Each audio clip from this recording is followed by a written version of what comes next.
Belum di-live-kan ya, sih? Udah, Di. Udah masuk.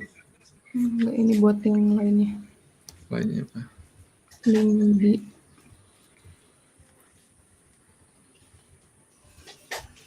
Di private ya? enggak, Mas ya. Nah. Tapi buat di grup-grup itu.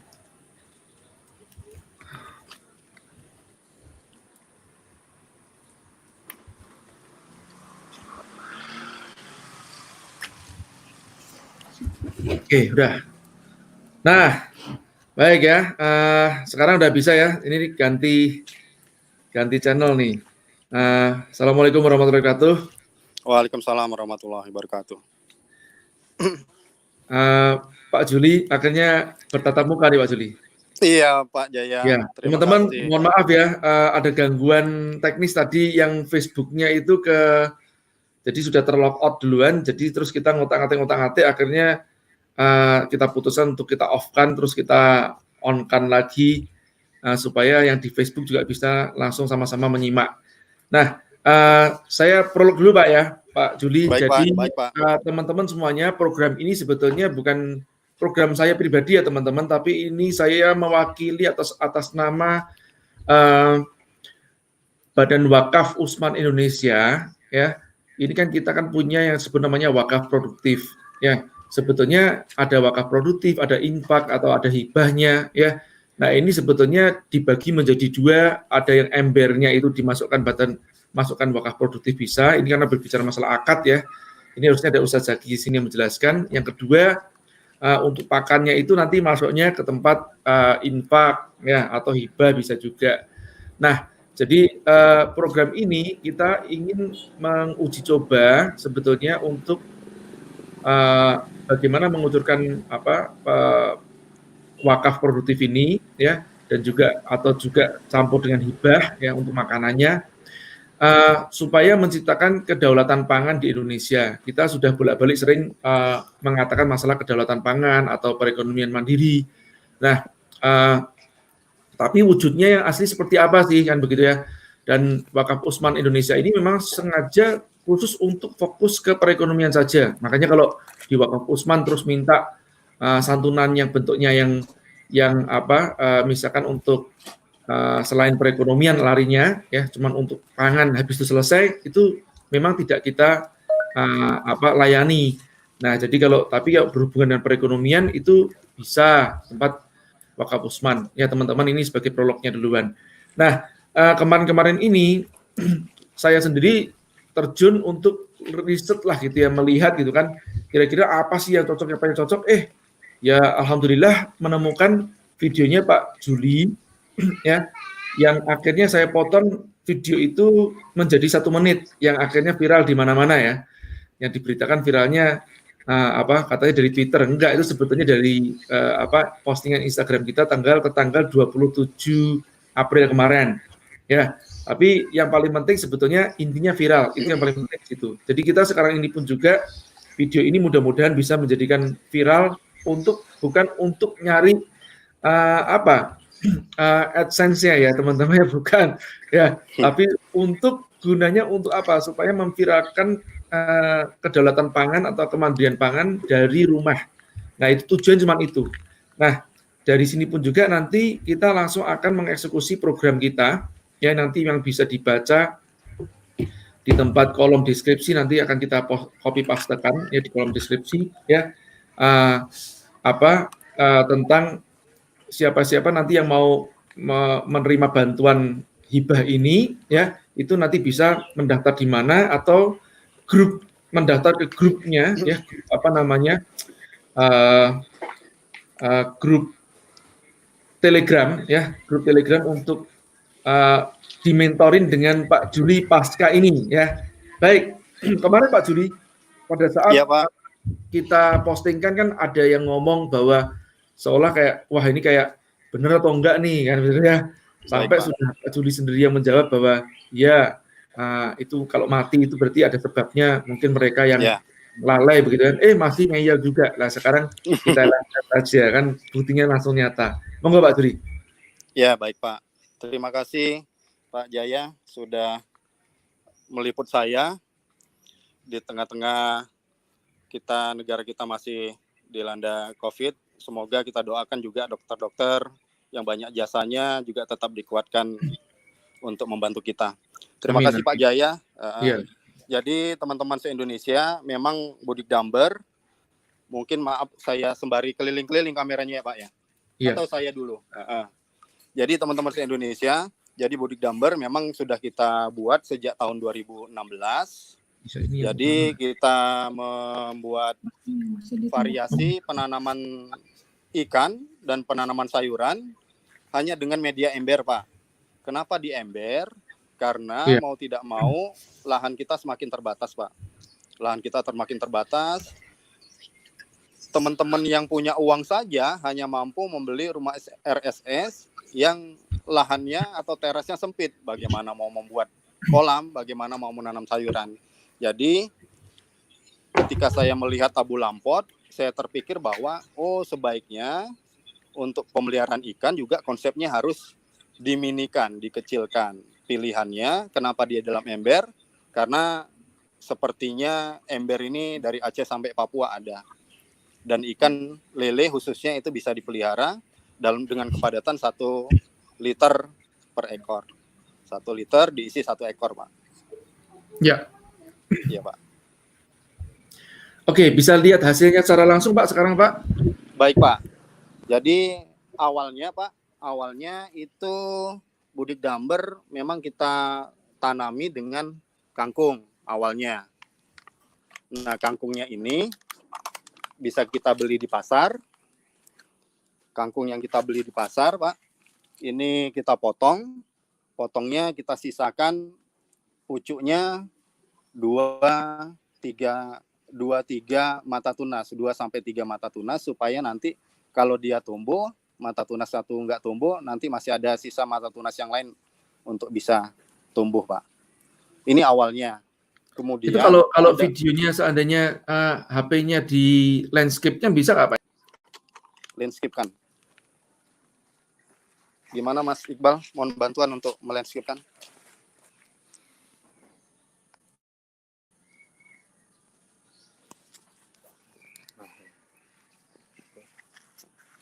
Seperti ini, Pak.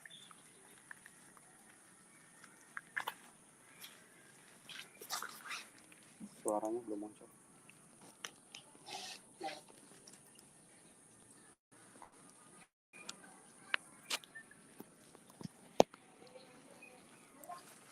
Ya. Sudah terlihat, Pak? Nah, suaranya itu. Terputus ini.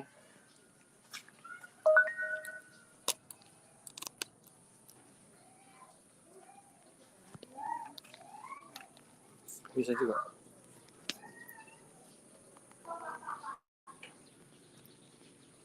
Sudah Pak, bisa Pak tadi Pak. Yang nggak apa itu aja Pak. Ya, masuk Pak. Suaranya masuk Pak. Iya, masuk bisa. Iya Pak. Ini Budik Damber yang pertama Pak, pakai kangkung. Media tanamnya pakai arang. Ya. Kemudian kangkung ini bisa kita tanam dengan batangnya. Biasanya ibu-ibu itu sayur kangkung itu diambil dari daun-daunnya dan batang muda, terus akarnya dibuang. Nah, akar yang dibuang itu bisa kita tanam kembali ke Budik Damber, Pak. Nah, kangkung juga bisa ditanam dari biji, Pak.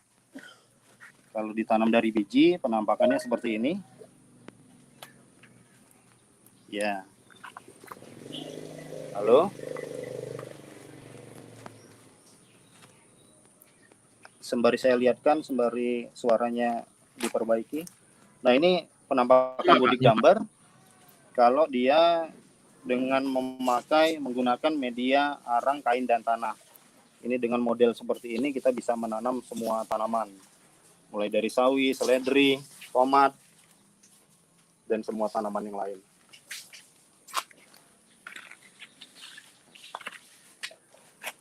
Belum kedengeran, Mas Iqbal? Putus Mas Jayanya. Dari sananya, Pak.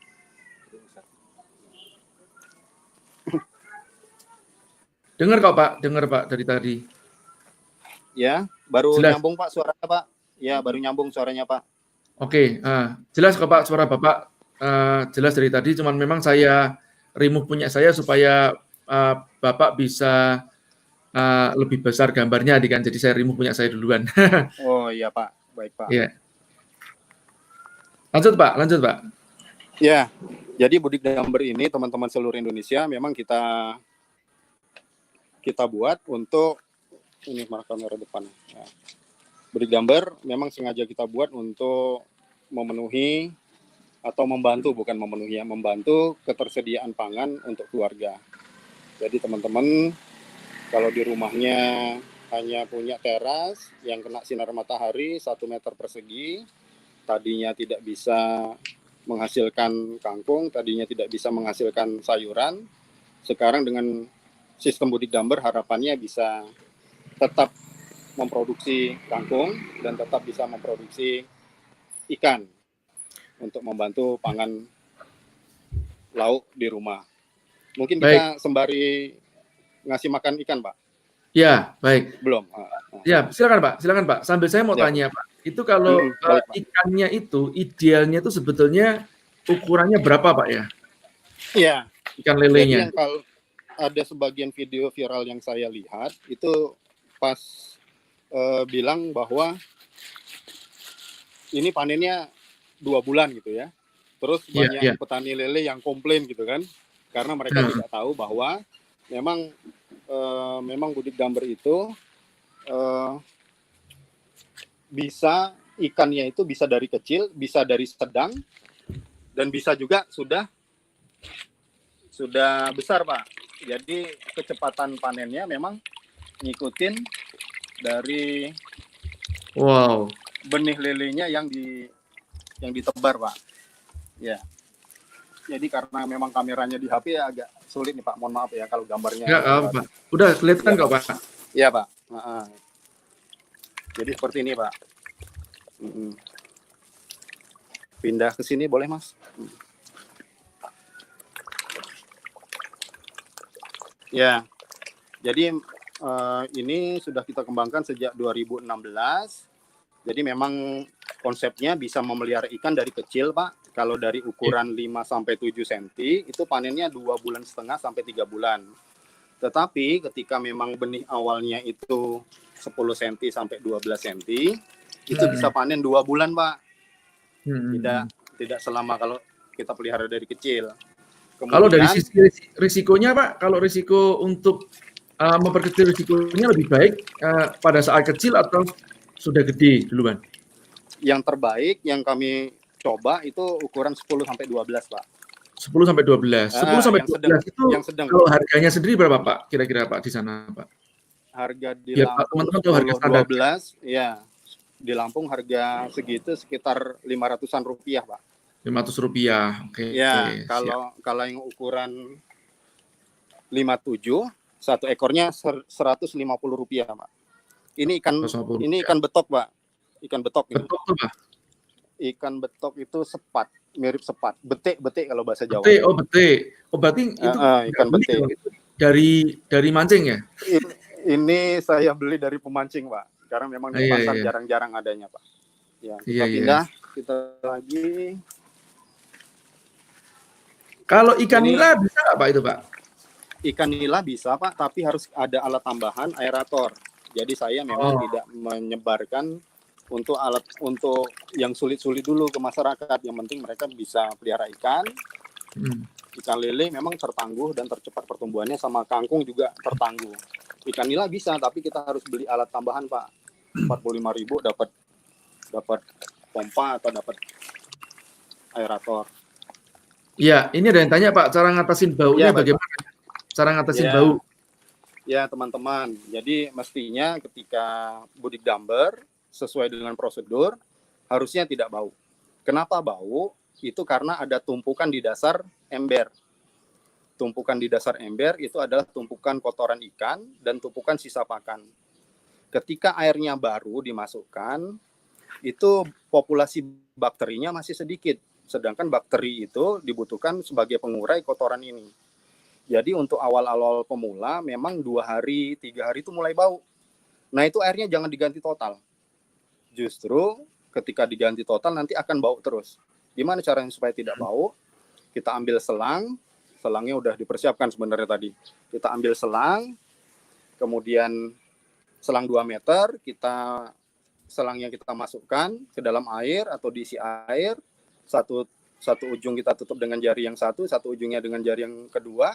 Kita cemplungkan satu sisinya di dalam ember, satu sisinya di luar. Nanti airnya mengalir secara gravitasi. Ya ini selang. Kayak mancing gitu ya, kayak mancing air keluar jadi gitu. Butuh. Ya, kita praktekkan ya Pak. Ya, siapa? Ya, kita praktekkan. Jadi selangnya kita masukkan dulu.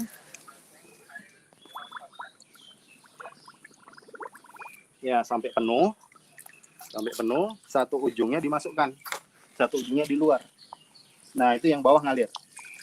Bawahnya ngalir sendiri secara gravitasi. Ya.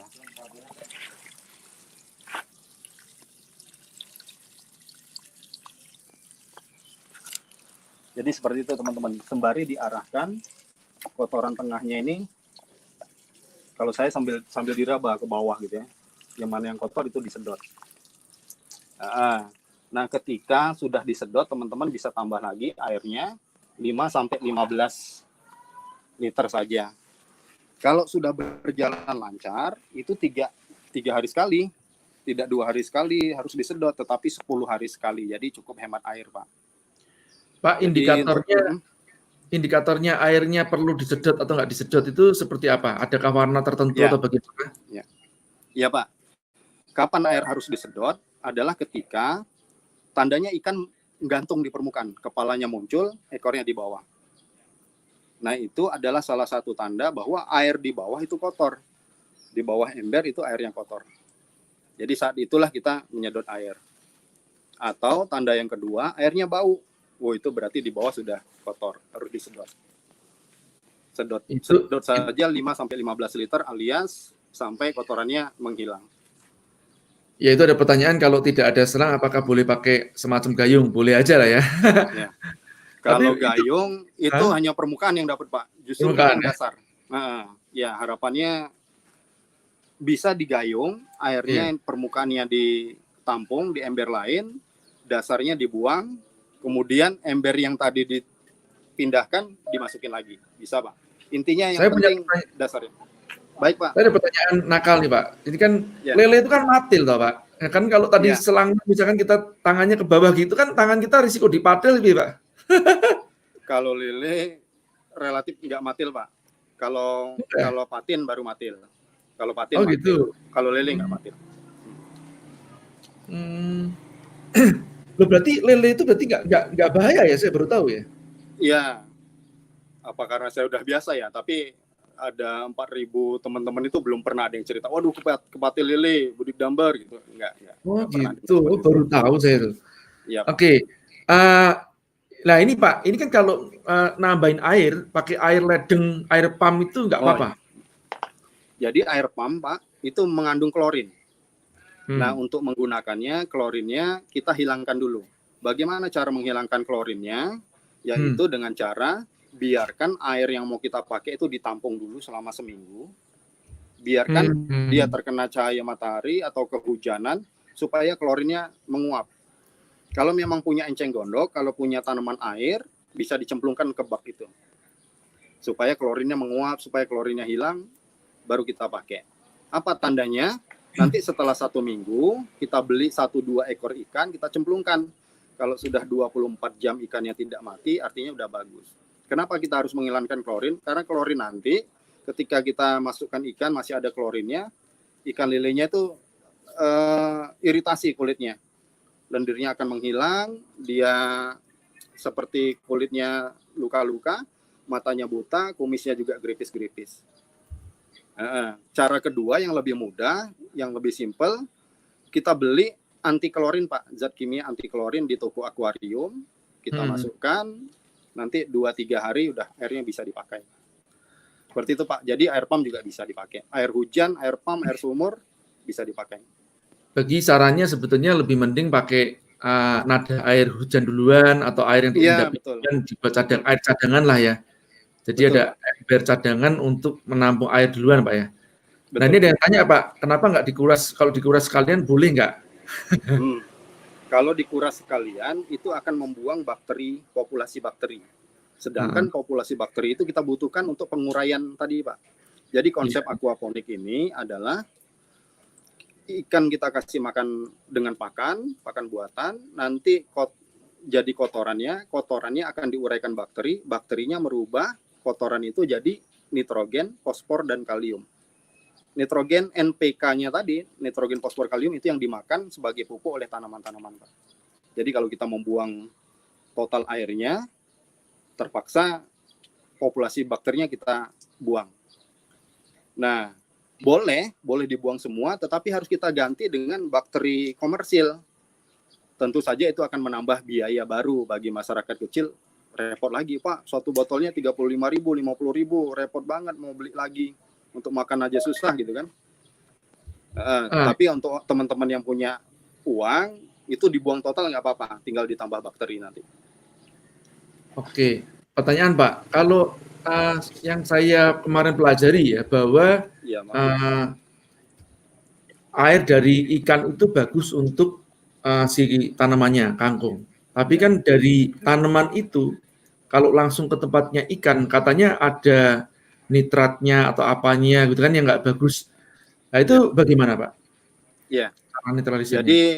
Jadi memang Bodik Damber ini menyederhanakan dari aquaponik yang ada dilihat teman-teman yang pakai paralon itu, Pak. Iya, iya. Nah, itu nanti ketika pakai aquaponik yang seperti itu akan menambah biaya.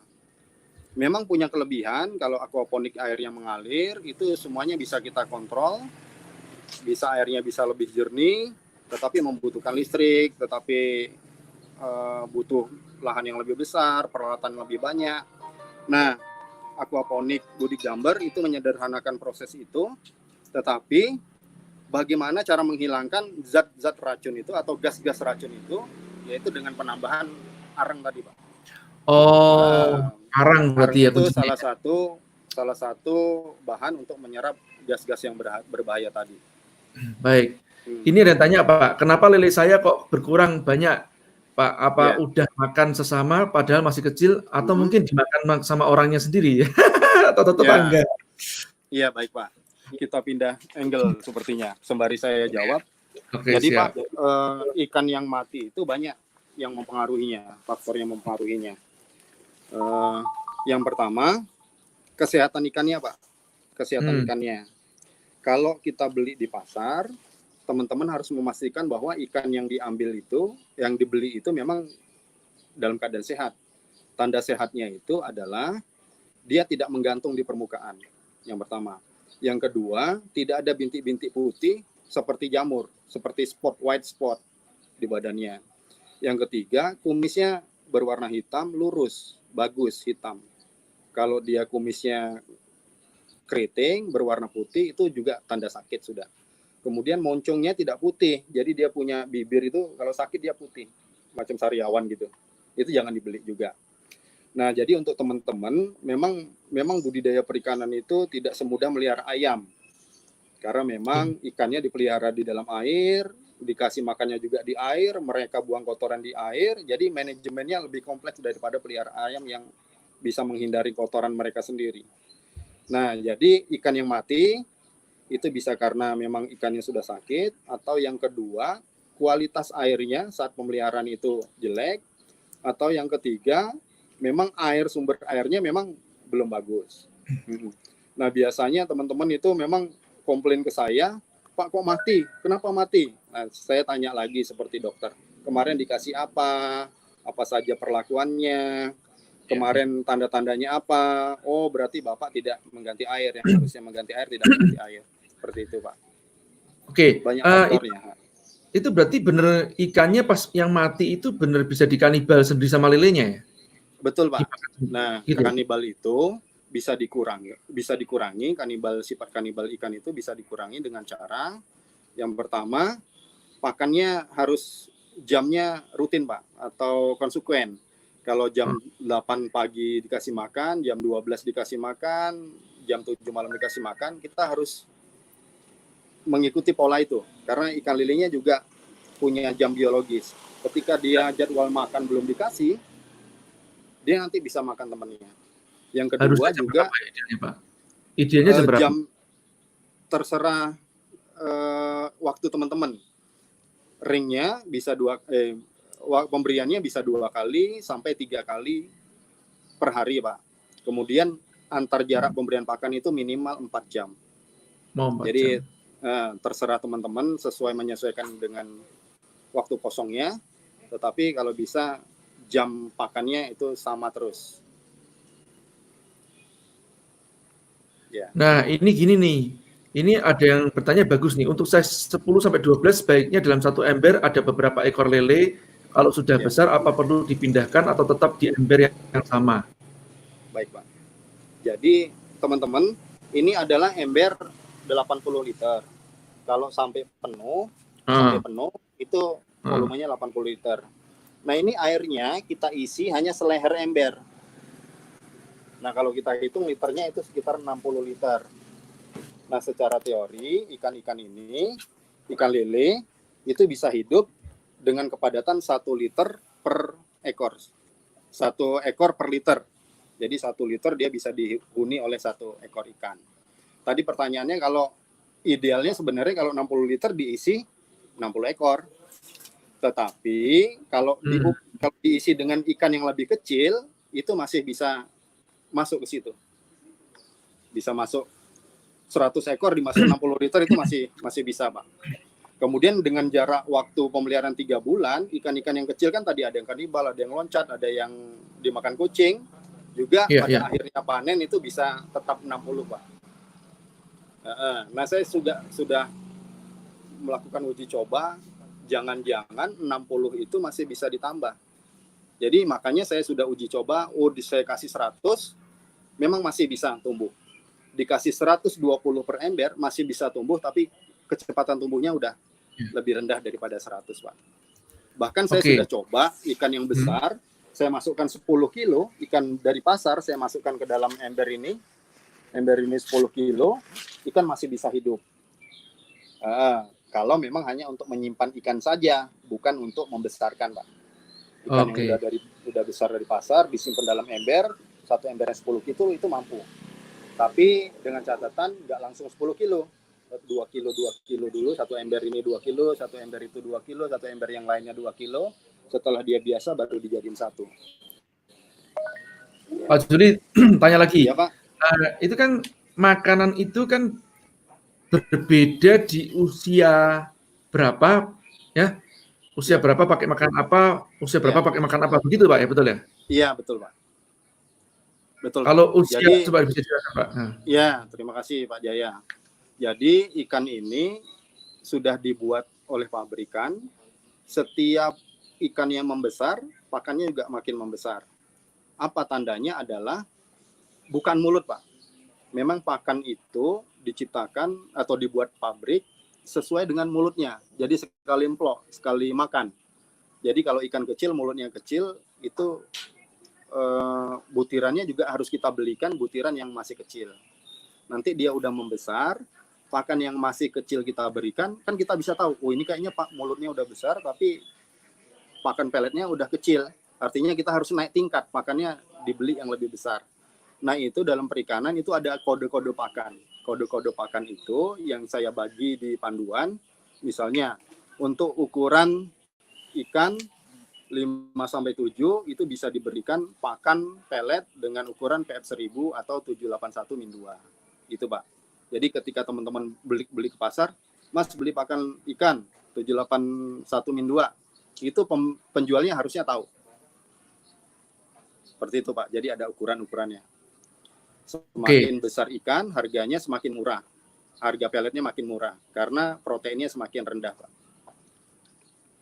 Nah, ini ada pertanyaan lagi, untuk padat tebar bagaimana? Ukuran ember minimal berapa dengan diisi tadi sudah ya? Tadi yang per ukuran ember, Pak.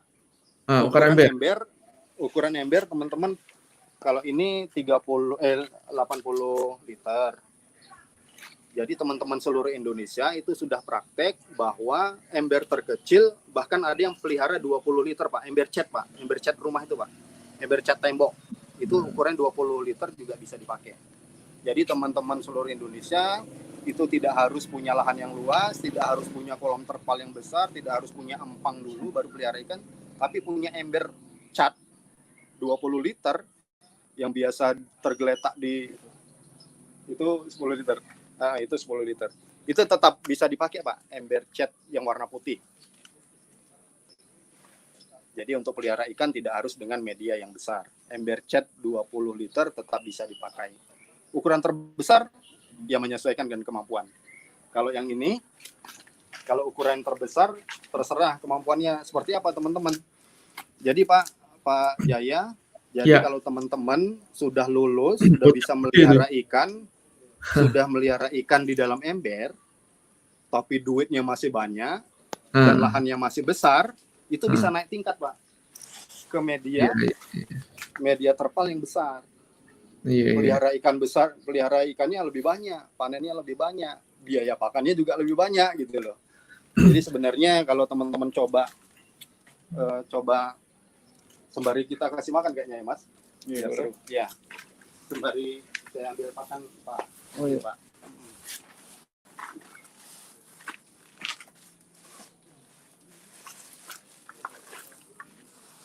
Jadi Pak Jaya, kalau teman-teman sudah bisa melihara ikan di wadah ember yang kecil, itu nanti akan bisa pelihara ikan di media yang besar.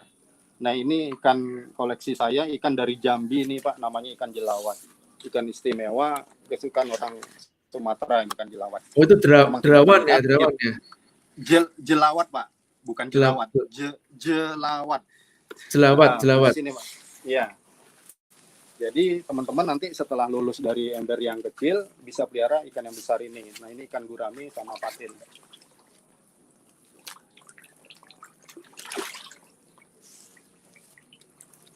Jadi sebenarnya bodik jumper ini juga menjadi salah satu cara berlatih bagi teman-teman se-Indonesia untuk menciptakan pangan, untuk menciptakan ikan dan sayuran. Terus dia juga mendapatkan keterampilan. Setelah terampil, biasanya pengen nambah embernya jadi 2. Biasanya pengen nambah embernya jadi 3. Biasanya pengen, kalau kolam besar harganya berapa? Bisa nggak beli? Bisa nggak beli? Jadi bisa jadi tempat berlatih yang bagus, Pak. Iya. Seru banget ya. Itu ngomong-ngomong nih, Pak Juli ini dosen di Politeknik Negeri Lampung, jurusan apa, Pak? Saya budidaya perikanan, Pak, jurusan saya. Oh, memang perikanan. Iya, Pak, Mas. Betul, Pak. Oh. Ya, Pak, tadi kembali lagi, Pak. Jadi kan pakannya tadi itu kan ada 3 macam kan? 3 ukuran, Pak ya? Itu apa saja, Pak, pakannya? Ini ada yang tanya soal tadi kan? Iya. Yang ukuran berapa, makannya apa? Ya, baik, Pak. Jadi kalau teman-teman memulai dari ukuran 57, sebaiknya membeli pelet dengan kode pakan PF1000. Yang kedua, PF1000, kemudian 781-2. Ketika dia sudah membesar, dikasih 781-2. Ketika udah lebih besar lagi, dikasih 781-1. Kemudian ketika udah lebih besar lagi, dibeli pakan kode pakan 781. Nah, itu tahunya besarnya seberapa besar, Pak? Maksudnya kalau hitungan misalnya gini, mulai dari berapa mili? Ya katakanlah 10 cm aja lah ya gitu ya. Itu gimana? Hitungnya gimana sih, Pak? Biar nggak salah beli pakan nanti. Jadi kalau yang di panduan yang nanti kita bagikan itu sudah ada berapa senti dikasih pakan berapa kodenya. Tetapi secara kasat mata, Pak, kelihatan, Pak, pakannya itu kekecilan nggak di mulut ikan. Artinya saya harus beli ukuran, belinya di toko ternak, Pak. Di toko ternak, di toko akuarium, atau di toko ikan hias. Ngelihatnya gimana, Pak? Ngelihatnya biar bisa tahu itu ukurannya berapa. Kan kita ngelihat mulut ikannya gimana ya. Jadi sebenarnya kelihatan, Pak. Kalau kita lihat sini, Mas. Atau kalau kita lihat sini, ikannya seperti ini. Kelihatan mulutnya, Pak. Ini pakannya harusnya udah naik tingkat. Bisa terlihat nggak, Pak? Karena mulutnya sudah besar banget. Pakannya masih kecil. Kita lihat bukaan mulutnya, mangapnya ikannya itu, lobangnya udah besar. Pakannya kecil. Oh, paham. Artinya sebenarnya kita sudah harus meningkatkan ukuran ikan, ukuran peletnya ini. Iya. Nah, jadi itu sebenarnya sudah kita buat panduannya. Oh, sekian senti, beli pakannya 781 min 2, sekian senti. Jadi kalau 57 itu pakannya PEP 1000. Kalau ukuran 10-12 itu 781 min 2.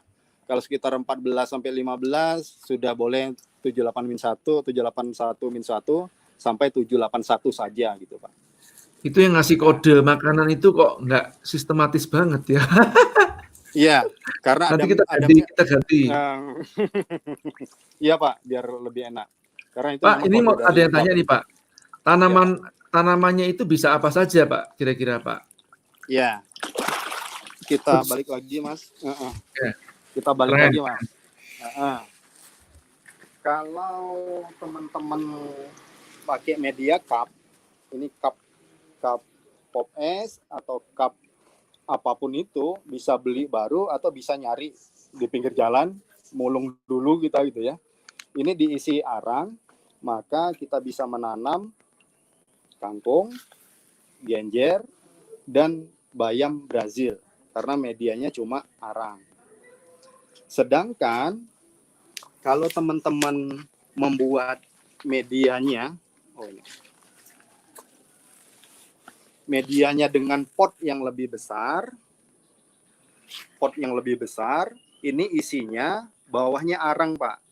2-3 jari arang isinya, dilapisin kain bekas, kita gunting, kita masukkan, baru atasnya tanah. Dengan media, ini kita namain media AKT. Media AKT, kita bisa nanam semua tanaman. Karena memang tanah atasnya. Catatannya, supaya tanaman bagus tumbuhnya, maka peletakannya, bisa disebut, peletakannya, itu kondisi air harus hanya merendam, yang terendam itu hanya segini. Yang terendam air hanya batas arangnya aja, Pak. Jangan sampai tanahnya terendam. Kalau tanahnya terendam juga oleh air, nanti tanahnya becek.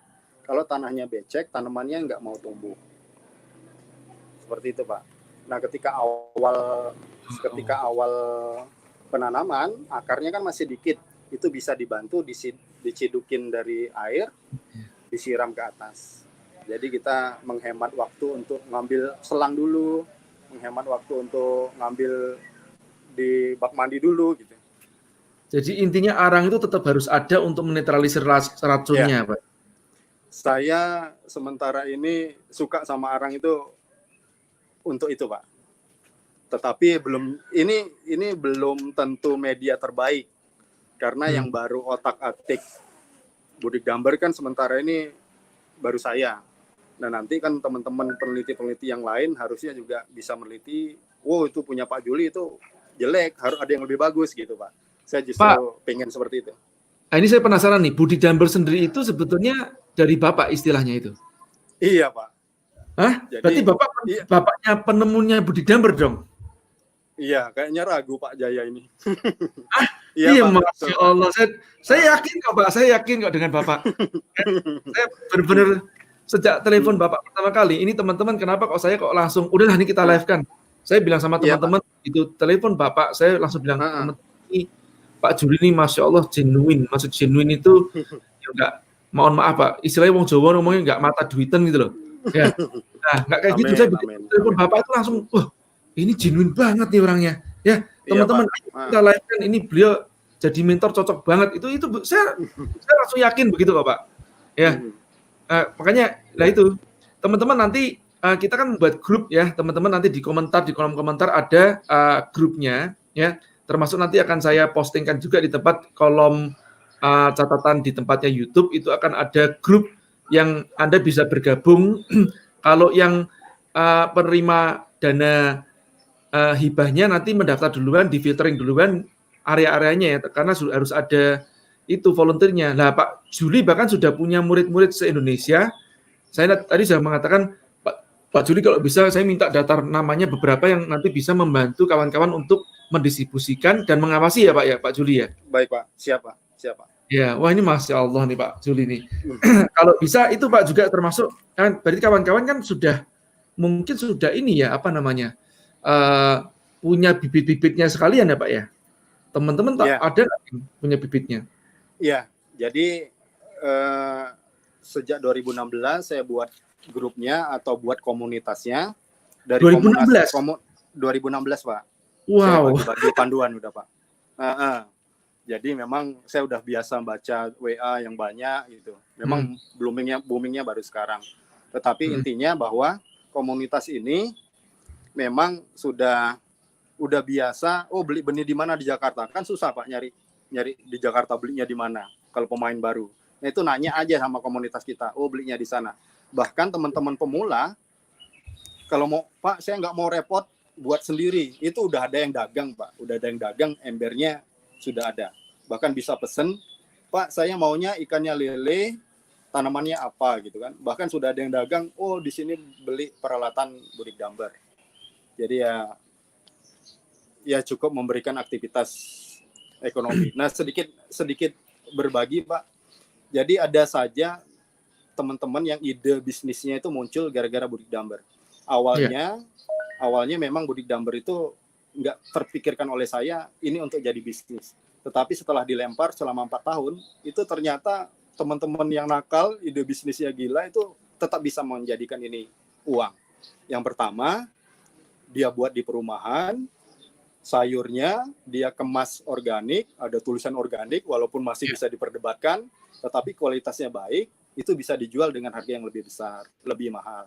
Kemudian ikannya juga, karena kesadaran akan kesehatan, itu makin tinggi masyarakat kita Pak. Mereka akan ragu kalau beli lele dari empang yang makanannya entah dari apa. Itu kalau suruh milih, ini makannya budik damber Pak, ini makannya pelet. Kayaknya mereka milih yang ini deh. Nah kita bisa menjual itu. Kemudian ada juga teman-teman yang membuat 20 ember, mereka punya kelinci, mereka punya ayam, nyebar tiket Pak, nyebar tiket ke sekolah-sekolah. Yuk siapa-siapa murid-murid yang mau belajar budik damber, edukasi wisata Pak, itu sudah ada. Terus juga ada teman-teman yang menjual jasa aja, menjual jasa. Oh yuk ke perumahan apa, menawarkan, temuin kepala RT-nya, ketua RT-nya, Pak saya bantu teman-teman atau warganya untuk membuat budik damber, nanti saya buatkan, berapa hari sekali saya kontrol, jadi dia jual jasanya. Iya Pak. Oke, ini teman-teman yang tanya sudah banyak yang terjawab ya dari tadi ya, masalah apa kepadatannya sudah, pakan sudah. Tutorialnya nanti Anda bisa download di tempat juragan.sarangsemut.co.id, sudah saya upload sana juga. Nah, nanti atau enggak di grup, kalau Anda masuk ke dalam grup untuk bercocok lele itu bersama, nanti Anda bisa diberikan juga tutorialnya, atau nanti saya umumkan lagi di sosial media saya di mana untuk download tutorialnya. Nah terus ini Pak, tadi yang belum terjawab itu kan lele saja atau ada pertimbangan apa? Nah, pertimbangan apa atau sebaiknya lele duluan, kenapa? Nah gitu Pak. Ya, jadi penelitian saya budik damber ini sudah 3 kali Pak. Yang pertama saya namain budik damber 1.0. Itu pelihara ikan lele dan pelihara kangkung. Dari ukuran kecil jadi besar. Kenapa pilihannya lele? Karena lele itu tangguh. Airnya kotor, tetap bisa hidup, dan pertumbuhannya relatif cepat dibandingkan ikan yang lain. Jadi itu pilihan ikannya. Yang kedua, penelitian budik damber 2.0. Itu saya pelihara ikannya, beli dari pasar yang udah ukuran konsumsi, saya pelihara lagi di dalam ember. Itu kita namain kulkas hidup, model kulkas hidup. Karena teman-teman di desa tidak semuanya punya kulkas, Bapak Ibu. Teman-teman di desa ada yang nggak punya listrik. Teman-teman di pulau juga harus makan ikan. Teman-teman di pulau itu nggak ada yang nanam sayuran. Jadi itu bisa kita masukkan ke pulau. Bisa kita jadikan pola bantuan. Oh, ada di Kelurahan apa terjadi bencana, di situ ada pengungsi, sembari pengungsinya berkumpul, diberikan bantuan berupa ember, diberikan bantuan berupa pelatihan body gambar. Jadi teman-teman ikannya bisa dimakan sekaligus dapat pengetahuan dan dapat pelatihan. Harapannya beres dari pengungsian, mereka udah dapat ember, dapat pengetahuan, nanti bisa praktek sendiri di rumah masing-masing. Kemudian penelitian yang ketiga, kami variasi tanaman. Kemudian sembari penelitian itu percobaan terus, makanya bisa mengumpulkan ada 6 ikan yang kita rekomendasikan. Dan itu belum semua ikan yang ada di Indonesia kita coba. Yeah. Jadi di body dumper itu bisa ikan patin, ikan lele, ikan sepat, ikan betok, ikan gabus, ikan gurami. Seperti itu, Pak. Baik, Pak. Nah, sebentar, ini ada yang tanya lagi nih. Untuk pakannya apa boleh kita kasih sisa-sisa makanan? Ya, banyak sekali. Saya lagi mikirkan itu, Pak. Karena memang itu nggak ada yang mikirin. Jadi orang punya nasi bekas, dia kalau punya ayam, dia kalau punya bebek, saya punya bebek gitu ya. Memang tugasnya untuk memakan sisa-sisa makanan kita. Nah, ketika teman-teman nggak punya hewan ternak, nasinya sisa, nah itu dikasih makan ikan bisa nggak? Sementara ini memang belum saya rekomendasikan. Itu harus pemberiannya, memang harus orang yang sudah lulus pelihara ikan, baru boleh memberikan nasi. Karena nasi itu berbahaya untuk kualitas air, Pak. Kalau maksudnya gini. Kalau sayuran gimana, Pak? Bekas potongan kangkung gitu? Nah, jadi sebenarnya kita sesuaikan juga dengan ikannya, Pak. Ada ikan yang karnivora, ada ikan yang herbivora. Oh. Kalau ikan lele, dia omnivora, cenderung karnivora. Jadi sebenarnya dia pemakan daging. Nah, dikasih peletnya itu, tepungnya itu sebenarnya tepung daging. Tepung ikan, daging. Tuh, kucingnya nangkep ikan yang loncat tuh. Iya. Wah, waduh. Ikan gurami yang loncat kaget diambil kucing. Jadi untuk rezeki untuk kucing itu, Pak. Ya, makanya sering loncat dari ember tuh. Oh, itu jawabannya dari tadi ada yang tanya, Pak, itu ikannya apa nggak keluar-keluar lompat-lompat? Iya. Nggak dikasih jala ya? Nggak kasih jaring? Harusnya memang dikasih jaring, Pak. Atau dibuat tutup seperti ini. Ya, atau tutupnya, ya. Embernya dilubangin. Dilubangin. Ini isinya ikan gabus, Pak. Ikan gabus masih sebesar jempol. Iya. Saya lanjutkan tadi sampai mana ya? Tadi tentang karnivora. Karnivora. Jadi kalau ikan lele itu karnivora. Pemberian pakannya juga pelet yang baunya amis. Nah, kalau ikan mas itu herbivora, pemakan tumbuhan. Jadi peletnya pun berbau protein tumbuhan.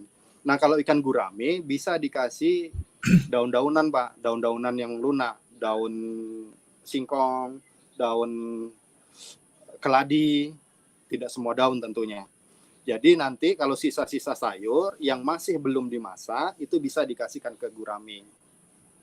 Tetapi kalau tadi pertanyaannya nasi bisa dikasih ke media body dumper kalau ukuran ikannya sudah besar. Tetapi jumlahnya itu yang berbahaya nanti. Makanya saya rekomendasikan. Karena nanti orang ngasih nasi semua itu bisa mematikan ikan. Karena nanti dia tenggelam, sisa-sisanya tenggelam. Teman-teman belum ngerti, oh itu sisa pakan, nanti ikannya malah mati. Nah, tapi kalau saya sisa nasi, bisa saja saya kasihkan ikan yang sudah terlalu lapar itu dikasih nasi. Saya bisa nggak beli pelet, nasi sisa saja, pemberian makannya 2 hari sekali itu bisa. Tetapi secara nutrisi sebenarnya ikan itu kurang bisa menyerap nutrisi dari nasi itu karena ikannya kan karnivora. Pak, kalau seandainya tadi ya, kan kita bicara masalah kulkas hidup yang kita beli udah agak gedean, kita masukkan, itu apa masih harus kita kasih makan atau enggak kita kasih makan enggak apa-apa? Ya. Kan untuk pembesaran, kan untuk pembesaran kan? Ya, jadi ketika teman-teman beli di pasar, ikannya Iya. kan udah besar tuh. Ikannya Iya. udah besar, dipelihara di dalam ember. Kita nggak pengen membesarkan ikan lagi. Hmm. Tujuannya hanya untuk ikannya supaya hidup aja. Iya. Jadi itu pemberian pakannya bisa jarang, Pak. Tidak harus sehari 2 kali, sehari 3 kali. Pakannya pun tidak harus yang kualitasnya nomor 1. Asal diberi pakan supaya bobotnya tidak turun. Oh, ikan bisa bobotnya turun ya? Bisa turun, Pak. Waduh, Kalau baru kita tahu saya ini.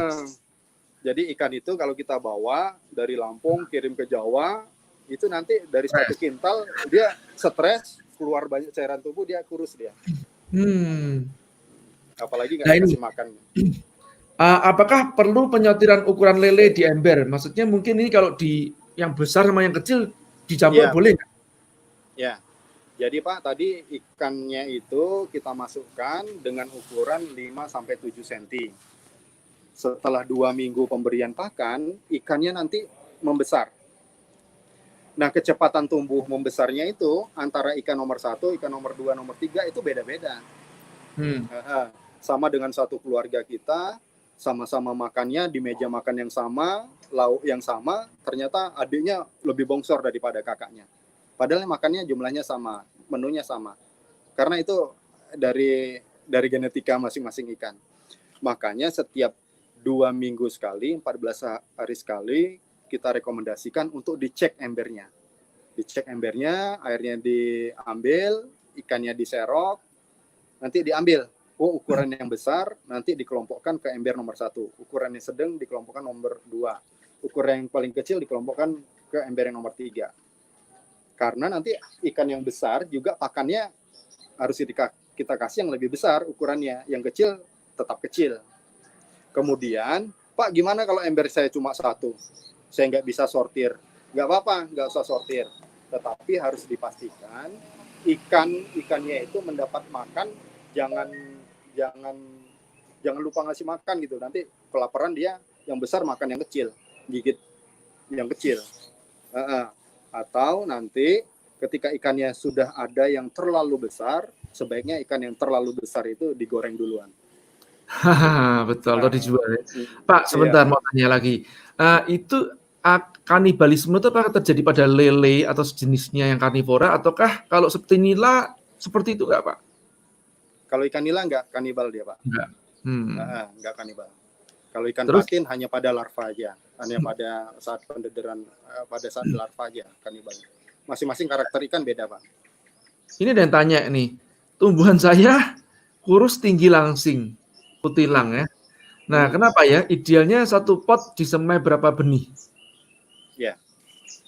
Jadi kalau kangkung teman-teman itu langsing, itu pertama saya tanya, Ibu tanamnya dapat cahaya nggak? Kalau nggak dapat cahaya, wajar dia kurus. Karena tanamannya etiolasi, jadi dia tumbuh tapi nggak dapat cahaya, langsing-langsing. Nah yang ini memang langsung dari pasar, nggak saya potong langsung ditanam di sini. Nah ini memang bisa di-shoot ke atas, Mas. Bisa di-shoot ke atas. Nah ini punya saya sudah banyak tanaman pelindungnya. Ini udah nggak bagus sebenarnya untuk pertumbuhan, untuk fotosintesis tanaman. Jadi ketika memang seperti ini kondisinya, kangkungnya bisa langsing-langsing, Pak, kurus-kurus. Jadi faktor yang pertama, tanaman itu langsing karena kurang cahaya. Faktor kedua, itu kurang nutrisi. Kenapa kurang nutrisi? Sering buang air. Sering airnya itu dibuang semua. Nggak disedot kotornya saja, tapi airnya dibuang total. Karena nutrisinya diterbuang semua. Jadi nggak ada pupuk di dalamnya. Itu juga bisa membuat kangkungnya langsing, Pak. Yang ketiga, Pak, saya sudah dapat cahaya, saya sudah ngasih makan ikan setiap hari, tapi ikannya masih kecil. Itu tanamannya kecil atau langsing itu masih wajar, karena pakan yang kita beri juga masih dikit. Jadi yang diuraikan bakteri, kotorannya masih dikit, jadi pupuk yang dihasilkan juga masih dikit. Seperti itu, Pak. Nah, itu Pak, kalau kita menanam kangkung, itu bibitnya disemai di situ atau di tempat terpisah duluan baru nanti ditaruh di situ? Atau idealnya bagaimana? Ya, Ada 2 cara tadi Pak penanamannya. Yang pertama langsung beli di pasar, ditanam. Atau yang kedua bisa dari biji. Ya, bijinya langsung diletakkan di dalam cup ini. Diisi arang dulu, dilapisin kertas tisu, baru diletakkan 10, 12 sampai 20 butir kangkung. Jadi metode penanaman seperti itu. Ketika teman-teman juga mau semai dulu di tanah, baru dipindahkan dalam cup ini juga bisa. Jadi ada banyak variasi yang teman-teman bisa lakukan. Seperti itu Pak Jaya. Siap. Ini yang tanya banyak banget nih. Nah ini gini, kalau tadi bicara masalah yang nggak punya modal untuk ngecek air kan, sekarang ini ada yang Iya, Pak. punya modal untuk ngecek air nih, misalnya dia punya pH Iya. meter lah gitu ya. Ah, Ya, ini Iya, gimana cara ngecek air yang pas gitu kan ya? iya Pak. Jadi memang di dalam panduan yang saya bagikan ke seluruh Indonesia Raya ini, itu saya menghilangkan apa-apa yang nggak perlu, yang banyak biaya. Ya, Karena ya. memang saya pikir teman-teman se-Indonesia ini pinter Pak. Mereka dengan mengamatin aja, nonton video saya, bodyguarders itu paling males baca panduan. Pengennya nonton aja. Padahal dengan nonton itu belum ada yang nggak saya sampaikan, tapi dia ngerti. Jadi memang di panduan itu saya nggak nyuruh beli alat kualitas air. Tetapi kalau memang yang sudah punya alat kualitas air, sebenarnya nggak apa-apa untuk ngecek ulang gitu ya. Sebenarnya Pak, kualitas air itu bagus atau tidak bisa dilihat dari aktivitas ikannya. Kalau ikannya lincah, kadang ke atas, kadang ke bawah, seperti biasanya, seperti hari-hari biasanya, berarti nggak ada yang terjadi dengan airnya, tidak ada yang jelek. Tetapi ketika ikannya biasanya di bawah, naik turun, nah itu cuma gantung aja di permukaan. Berarti ada sesuatu di dalam airnya. Baru kita sipon tadi, buang kotorannya. Nah kalau teman-teman punya pH meter, itu boleh dicek. Sebenarnya secara teori ikan lele dan hampir 80% ikan itu optimal tumbuhnya di pH 6,5 sampai 7,5. Jadi boleh digunakan, tetapi saya pikir kalau yang belum beli, nggak perlu beli untuk beri gambar. Oke, Pak, ini ada yang tanya lagi, sayuran apa saja yang sudah berhasil dicoba dengan budidamber? Ya, Sayurannya. dengan media sayuran yang sudah dicoba, itu bisa dengan media AKT tadi, arang, kain tanah, itu saya bisa tanam kemangi, saya bisa tanam cabai, saya bisa tanam sawi, pakcoy, saya bisa tanam kedelai, kacang hijau, bahkan padi yang saya klaim itu ini punya saya terkecil di dunia. Itu mungkin banyak ditertawakan orang, tapi saya berani adu gitu kan, siapa yang bisa lebih kecil yang pertama gitu kan. Jadi klaim saya dengan media AKT semua tanaman bisa ditanam di situ Pak, karena memang media tanah itu sudah diciptakan Allah Subhanahu Wa Taala memang tempat tumbuh yang baik untuk tanaman. Tinggal kita atur, yang perlu diatur itu adalah kadar airnya. Tidak semua tanaman itu suka yang becek-becek. Tanahnya becek itu tanaman udah nggak mau. Jadi kenapa bawahnya arang? Itu salah satunya untuk supaya air tetap bisa mengalir secara perlahan ke atas tanah, tapi tanahnya nggak becek. Jadi tanamannya akarnya tetap bagus dan tumbuhnya tetap bagus. Tapi itu butuh dibuktikan teman-teman. Makanya saya minta butuh bantuan teman-teman. Saya nggak bisa meneliti semua seluruh tanaman di Indonesia, dan itu dibantu oleh teman-teman. Lapor dia, Pak, saya tanam melon, sudah berbunga. Oh, melon bisa toh.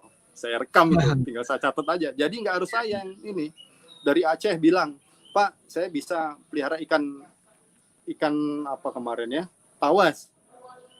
Oh, saya belum pernah coba, tinggal saya catat aja. Gitu loh, saya butuh teman-teman untuk melihat tanaman apa aja yang bisa memodif lagi, lebih murah lagi, agar semuanya bisa bertanam di media sempit. Seperti itu. Oh, ini ada yang tanya nih ya, kalau ikan hias bagaimana Pak? Bisa nggak seperti ya, belum terjawab. komet? Ya, bisa Pak. Jadi bisa ke sini, Mas. Nah, tunjukin tuh. Nah, Kita keliling tubuhnya ya nih. Jadi teman-teman, saya juga sedang memikirkan, oh bisa nggak ini ikan hias? Memang dalamnya masih ikan lele, Pak. Ini ikannya masih ikan lele. Tetapi dengan pola penanaman medianya ini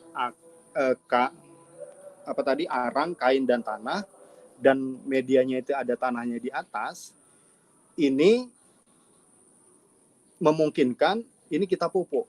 Kebalik menjelaskannya. Saya ulangin ya. Kalau kita masukkan ikannya ini adalah ikan komet, ikan plati, ikan moli, itu adalah ikan-ikan kecil untuk untuk ikan hias. Ikan-ikan hias itu rata-rata kotorannya sedikit. Sehingga nutrisinya, pupuknya juga dikit. Kalau kita masukkan kangkung di media ikan hias tadi, maka kangkungnya akan kurus karena NPK-nya kurang, karena pupuknya kurang. Dengan pola AKT ini, maka ikan hias bisa dimasukkan sini, ikan hiasnya makmur, subur, bisa berkembang biak, dan tanamannya juga nggak kekurangan nutrisi karena bisa disupport dengan pemberian pupuk di tanahnya. Jadi ini potensial untuk ikan hias, Pak, dengan model penanaman di media AKT. Jadi teman-teman nanti nggak usah beli akuarium mahal dan hanya bisa pelihara ikan. Kalau beli ember bisa pelihara ikan hias dan bisa panen kangkung, bisa panen tomat dan lain-lain, dengan catatan medianya tetap ditambah pupuk karena ikan hiasnya kotorannya sedikit. Seperti itu, Pak. Baik, Pak Juli, ini pertanyaan kan, kalau pas hujan itu kan nanti kan airnya langsung ketampias ke situ, biar nggak luber, itu dibuat lubang gitu nggak? Iya, betul Pak. Di samping ember, sesuai dengan batas yang kita inginkan, ini harusnya kasih lubang. Saya menyarankan di grup-grup itu dikasih lubang sebatas air yang diinginkan. Supaya teman-teman ketika hujan itu nggak takut airnya luber. Nah, terus ada yang komplain ke saya karena ngelihat dia perhatiin rupanya video-video saya. Bapak nyaranin kasih lubang, kok Bapak sendiri nggak buat lubang gitu kan? Ya teman-teman, kalau media saya ada 24 ember ini, itu memang selalu dipakai praktek, selalu untuk penelitian, jadi memang saya pilih orisinil. Pak, jadi luber dong kalau hujan? Memang luber, jadi hujan-hujanan saya nguras air. Jadi tadi sebelum teman-teman Mas Iqbal datang kan hujan tuh, saya pakai payung untuk nguras. Hujan-hujanan, tapi saya seneng gitu. Harusnya saya nggak hujan-hujanan kalau ngelubangin ember. Tapi nggak tahu kenapa saya suka hujan-hujanan. Seperti itu, Pak. Baik, terima kasih Pak Juli. Teman-teman semuanya, ini karena udah mulai hampir adzan ya, mungkin di sebagian tempat sudah adzan. Nah, saya umumkan duluan sedikit ya teman-teman, bahwa ini adalah dari komentarnya Mbak Anita. Mbak Anita ini kan koordinatornya untuk penyaluran program Budi Damber ini, dan juga koordinator untuk program mentoring bersama dengan Pak Juli. Nanti bisa mendata ke Mbak Anita. Nah, itu syarat penerima hibahnya. Ini hibah WUI itu Wakaf Usman Indonesia adalah satu korban PHK atau terdampak work from home di masa pandemi, yang stres juga boleh ya. Terus amanah dan jujur, bukan amanan nih ya, amanah nih ya. Terus kemudian yang ketiga, mendaftar pada link yang telah disediakan. Nanti di bawah di YouTube-nya nanti Anda bisa lihat lagi ada linknya. Terus yang keempat, bersedia mengikuti ketentuan yang telah dirumuskan oleh tim pusat. Ya, nah gitu ya teman-teman. Karena sudah hampir maghrib ya. Ada pertanyaan lagi nggak yang terakhir-terakhir nih ya? Kelihatannya nggak ada nih ya. Banyak sih sebenarnya pertanyaannya. Pertanyaannya kita simpan di grup aja ya teman-teman. Pak Juli, ini kita berterima kasih banget ya atas kesediaan Pak Juli. Yang pertama untuk live. Yang kedua, ini kita masih repotinya berlanjut loh Pak Juli. Ya, Pak. Ya, Pak. Jadi, Insyaallah, ini saya teringat sama kawan saya. Apakah nggak tahu ada hubungan saudara sama Bapak atau tidak? Di Batam itu dulu, atau di Tanjung Pinang, di Bintan, ada yang namanya Pak Cokro, terkenal namanya Cokro Lele. Saking dia itu perawakannya ada mirip-mirip sama Bapak juga. Ya, dia saking tukang nungguin lele pada saat kapan lele itu pas kawinnya dan segalanya, itu dipanggil namanya cokro lele. Nah, itu orangnya bahasa gini, seperti Pak Juli ya, ada sebenarnya hukum 10.000 jam. Jadi Pak Juli ini mungkin dengan tahun 2016 saja sudah membentuk Budi Damber. Artinya sebelum itu sudah melakukan penelitian uji coba yang berulang. Jadi kalau 10.000 jam mungkin sudah lewat ya. Nah, akhirnya menjadi master ya. Nah, ini makanya teman-teman kalau mau berguru, saya sering mengatakan jangan trial error, tapi trial bener. Ya, belajar sama ahlinya aja. Ya. Nah, jadi teman-teman yang ingin bergabung, ada 2 macam ya. Satu yang penerima dana hibahnya, yang kedua mandiri, dalam artian teman-teman beli sendiri, ya nanti bisa bergabung dalam grupnya, ya beli sendiri, terus kemudian mentoring bersama dengan Pak Juli. Cuman kembali lagi kita mengedepankan adab ya teman-teman. Kalau teman-teman seandainya satu sudah tidak beradab, kedua larinya ke kapitalis. Saya bukan berarti tidak boleh mengkomersilkan, boleh saja mengkomersilkan, tapi jangan sampai nanti kemarin ada yang komentar tidak enak. Oh ya ini tiru nih caranya, terus kemudian nanti semacam kayak dikomersilkan atau dijual ilmunya. Itu yang saya kurang suka seperti itu ya teman-teman. Ini kan kita bagikan secara gratis, itu gunanya buat apa? Gunanya buat supaya teman-teman itu pay it forward. Artinya membayar ke bawah itu maksudnya mengajarkan kembali, jadikan sebagai suatu gerakan ketulusan gitu loh. Jangan nanti malah diduitin lagi trainingnya gitu loh ya. Ini ya agak kampret gitu ya kali ini. Baik, Pak Juli ada yang mau disampaikan terakhir Pak Juli sebagai penutup? Ya, terima kasih Pak Jaya udah percaya sama Budik Damber. Untuk teman-teman Budik Damber seluruh Indonesia, teman-teman, dunia ini akan kekurangan, akan tidak berjalan dengan baik kalau nggak ada orang yang mau repot-repot. Dunia ini berjalan dengan baik, maju, kalau ada orang yang mau repot. Macam saya repot-repot, bukan Manu ya. Kalau dari awal itu sudah banyak yang nggak percaya menertawakan, ngapain pelihara ikan di ember. Kalau saya nggak mau repot-repot, nggak akan ada Budik Damber. Kalau nggak ada orang yang giat bekerja, semuanya males, siapa yang mau makan nasi? Karena nggak ada yang nanam. Karena nggak ada yang usaha, karena semuanya bisa makan gara-gara ada petani di sawah yang dengan susah payah, kepanasan, kehujanan, mereka suka rela, walaupun duitnya dikit, untuk menanam padinya butir demi butir. Terima kasih Pak Jaya. Sama-sama Pak Juli, saya yang terima kasih. Salam satu ember. Salam Baik. satu ember Pak. Terima kasih Pak. Assalamualaikum. Teman-teman, Waalaikumsalam warahmatullahi wabarakatuh. mudah-mudahan bermanfaat. Ya, saya end broadcast dulu ya. Udah ya.